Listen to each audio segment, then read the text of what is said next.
L'or est si inaltérable qu'on l'appelle le roi des métaux. Il résiste aux ravages du vent, de la pluie et du temps. On estime que depuis l'Antiquité, on a extrait entre 130 et 140 millions de tonnes d'or. Si on fondait cette quantité d'or en un seul et unique bloc, on obtiendrait un cube d'environ 20 mètres de côté, soit 1/5 du Washington Monument. Donc là, on arrive doucement à un total pour tout l'or contenu sur notre planète. Globalement, on est à 145 kilotonnes. On commence par utiliser ce métal étincelant pour en faire des parures. Il devient ensuite objet de culte. Il est toujours recyclé. Le bracelet que vous portez aujourd'hui peut contenir de l'or de l'époque des Égyptiens, Romains ou Incas. Tout l'or du monde doit être caché quelque part. Il y a de fortes chances pour que l'or de votre montre, de votre bague, ou encore à l'intérieur de votre bouche, proviennent directement de ce haut lieu.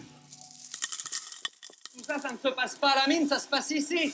Où ça, ici? Ah ça, je peux pas te le dire, c'est un endroit top secret, tu comprends, on fabrique des lingots d'or toute la journée, alors on s'amuse pas à le crier sur les toits. Hein. L'or qu'ils fondent provient du monde entier. Il y a un problème de réglementation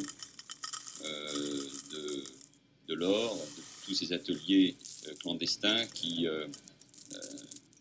recyclent l'or.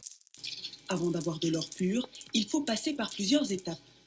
Alors pour fabriquer un lingot d'or, c'est très simple, on a d'abord affiné l'or, c'est-à-dire qu'on l'a séparé des cendres de noix de coco et des autres impuretés, et l'on a obtenu ça, des petites billes d'or de la grenaille qui est pure à plus de 99%. Maintenant, cette grenaille, on la fait fondre ici, dans un creuset à 1064 degrés. Ça, c'est le point de fusion de l'or pur. Voilà, c'est bien liquide. Et maintenant, on va pouvoir couler tout cela dans une lingotière en dessous. C'est bon, on peut y aller, là?